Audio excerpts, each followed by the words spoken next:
안녕하십니까. 콘텐츠가 전부다 3, 4장 발표를 맡게 된 소비자정보학과 임현석입니다. 바로 본론으로 들어가겠습니다. 먼저 첫 번째 3장 하루 10억 시간의 위용 콘텐츠 영토의 무한 확장 유튜브 제국입니다. 세계의 대결 승자는 결국 유튜브. 전 세계 인터넷 사용 인구의 95%가 유튜브에 접속하며 1분마다 500시간이 넘는 새로운 콘텐츠가 업로드되고 개설된 채널은 2,400만 개에 하루에 10억 시간 이상이 유튜브에서 소비됩니다. 스마트폰 보급으로 인한 짧은 영상 콘텐츠의 확산이나 LTE 통신의 인프라가 유튜브의 대중화에 기여했다고는 하지만 유튜브가 지금의 미디어 제국으로 거듭나게 된 결정적 계기는 몇몇의 콘텐츠 이벤트였습니다. 2016년 3월 구글은 역사적인 대결로 기억될 바둑 대결의 실시간 중계 계획을 발표합니다. 이러한 역사적인 대결은 유튜브에서 사전 예고되고 독점으로 실시간 중계 방송되었기에 결과적으로 진정한 승자는 알파고도 이셀도도 아닌 유튜브였습니다. 단 하나의 생중계 이벤트만으로도 시장은 뜨겁게 달아올라 단 5일 만에 모기업 구글의 시가총액은 2,348억 달러만큼 상승했습니다. 이렇게 TV의 영역을 침범해가며 끊임없이 콘텐츠가 생산되고 소비되는 미디어 제국 유튜브를 완성한 것은 구글의 기술력도 가입자 규모도 글로벌 마케팅도 아닌 결국 몇몇의 콘텐츠 이벤트였습니다. 99%의 돈 못 버는 콘텐츠, 그러나 집합의 힘. 유튜브는 누구나 콘텐츠를 만들고 업로드할 수 있는 오픈 플랫폼입니다. 그래서 저작권 문제나 검증되지 않은 가짜 뉴스를 막기 힘듭니다. 오픈 플랫폼이라는 단점으로 저작권 이슈와 가짜 뉴스로 몸살을 앓고 있습니다. 그러나 그런 콘텐츠의 범람은 다시 사용자의 폭증으로 이어지고 이러한 선순환은 급기야 돈 버는 전업 유튜브에 대한 환상으로 이어졌습니다. 2019년 7월 2,100만 명의 구독자를 보유한 보람튜브 채널을 운영하는 보람패밀리가 98억 원 상당의 청담동 빌딩을 매입한 사실이 보도되며 세간의 이목을 끌었습니다. 2018년 한국방송광고진흥공사가 실시한 조사에 따르면 돈 버는 유튜버는 1%의 남짓에 불과하고 사실상 99%의 유튜버들은 들이는 시간과 노동력 대비 기대 이하의 성적을 거두고 있습니다. 하지만 이 같은 99%의 유튜버들은 지금 1분마다 500시간 내 분량 콘텐츠가 업로드되는 세계 최대 동영상 플랫폼의 화수분들로 기여하고 있습니다. 천문학적인 숫자의 콘텐츠가 매일 업로드되면서 새로운 검색 포털로까지 떠올랐습니다. 사업자의 전략적인 의도가 개입되지 않았어도 유튜브는 이미 엔터테이닝에서 정보 전달로 텍스트에서 동영상으로 검색의 패러다임을 새롭게 쓰고 있습니다. 새로운 검색 패러다임의 탄생. 2019년 나스미디어가 발표한 인터넷 이용 조사에 따르면 청소년 10명 중 7명이 유튜브에서 정보를 얻는다고 응답했고 국내 인터넷 사용자의 60%가 이미 유튜브를 엔터테인먼트를 위해서가 아니라 정보 검색 수단으로 사용한다고 합니다.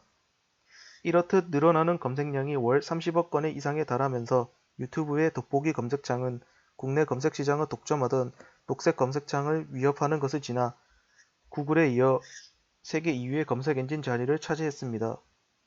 어디서건 우리는 검색할 때 흔히 키워드를 입력한다고 합니다.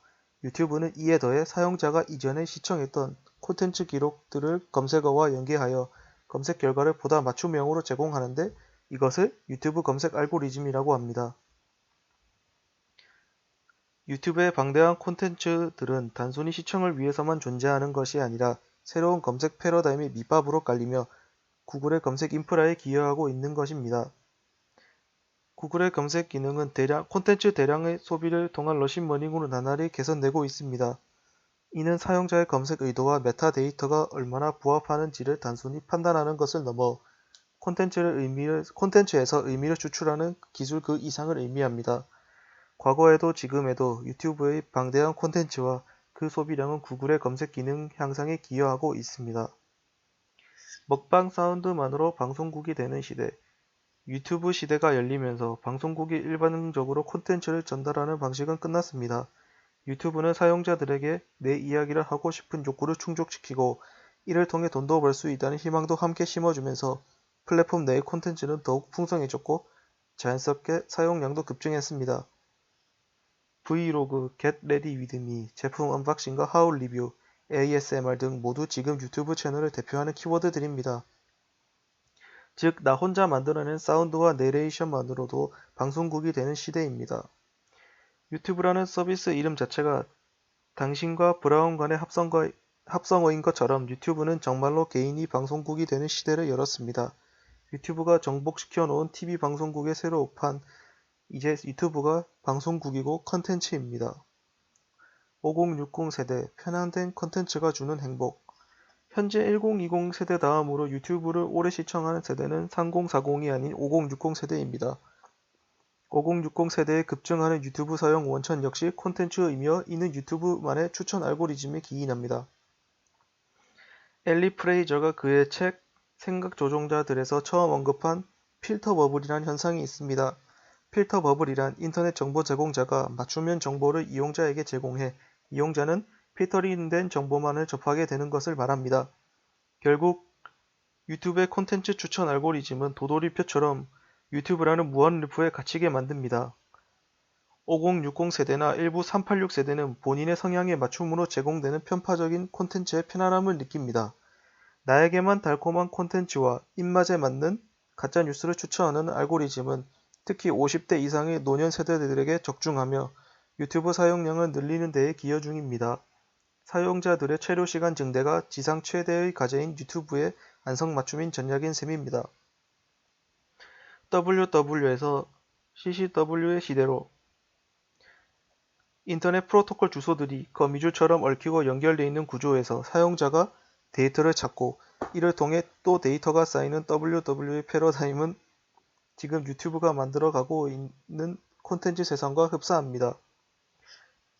1991년 시작된 월드 와이드 웹의 텃밭에서 2020년 유튜브는 컨텐츠 크리에이팅 웹의 시대를 만드는 중입니다. 하나의 IP에서 파생된 콘텐츠는 다양한 가지치기로 파생된 서브 IP로 또 다른 콘텐츠를 낳고 유사한 카테고리의 콘텐츠는 좋아요와 댓글이 상호 공유되며 채널 구독자와 시청자가 교환되고 그렇게 또 다른 콘텐츠와 얽히며 콘텐츠 크리에이팅 웹은 정교하게 뻗어나갑니다. 다음은 4장 소셜미디어 콘텐츠는 당신이 아닌 당신의 스토리입니다. 아재들의 스크랩북으로 전락한 페이스북. 소셜미디어의 힘은 시시콜콜함에 있습니다. 우리는 일상의 시시콜콜함 기록을 담아내기 위해 필연적으로 소셜미디어에 방문합니다. 현재 페이스북의 일일 순 방문자 수는 정체 중이거나 하락하고 있습니다.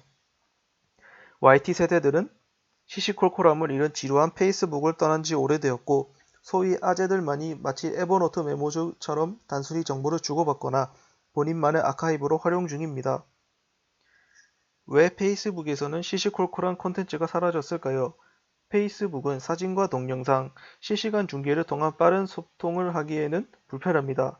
이는 즉각적인 공유와 재생산이 절실한 YT 세대들이 페이스북을 빠져나가는 결정적인 계기가 됐을 것입니다.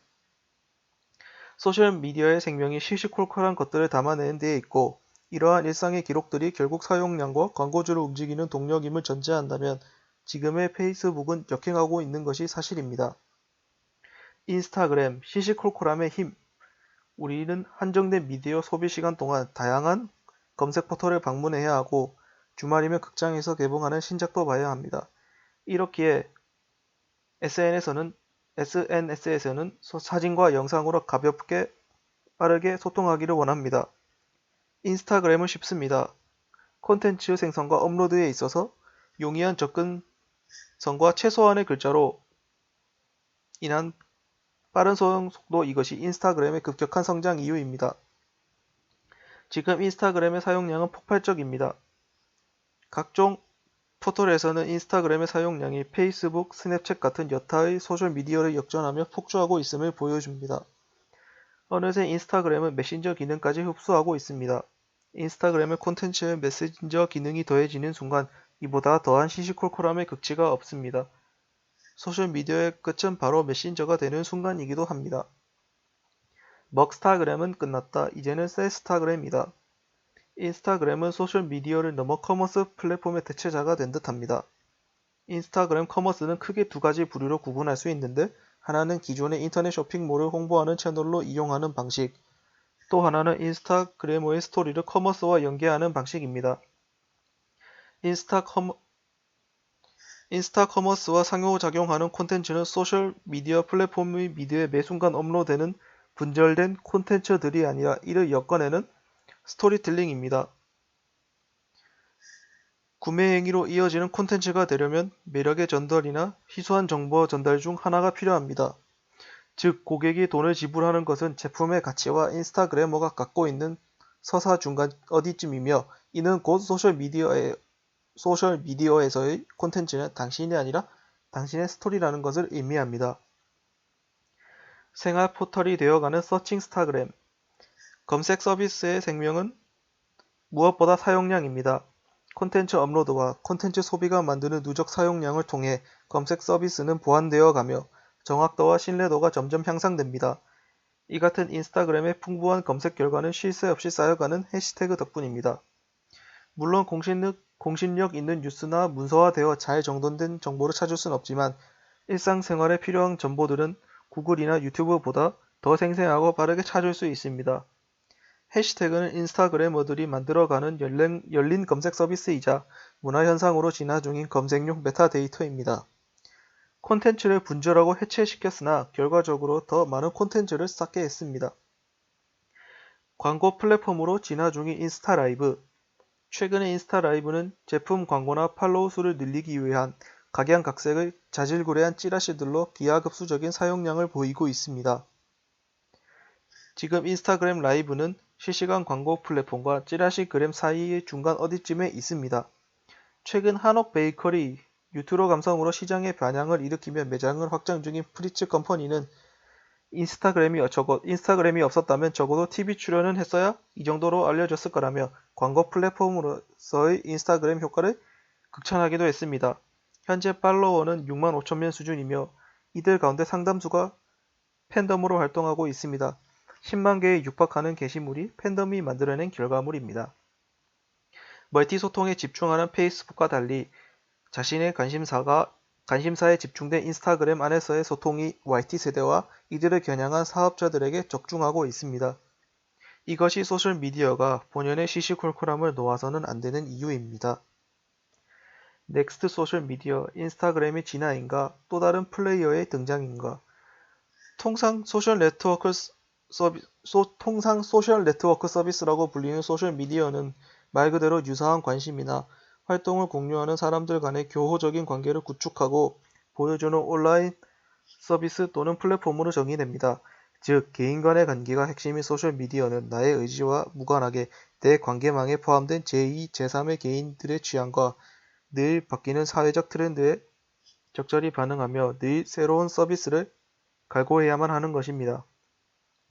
소셜미디어의 판의 복잡하고 지난한 역사는 한국의 싸이월드를 시작으로 지금의 페이스북과 인스타그램, 링크드인, 핀터레스트에 이르기까지 1인 독주자 없이 매번 새로운 태양이 뜨고 지고 다시 뜨고 사라지는 수순을 밟아왔습니다. 이는 인맥이 이사가면 서비스를 갈아타야 하는 친구 따라 강남 간다는 식의 숙명으로 콘텐츠 포맷이 성질의 변함에 따라 관계 형성의 방식이나 콘텐츠를 퍼나르는 구조도 함께 달라져야 합니다. 긴 발표 들어주셔서 감사합니다.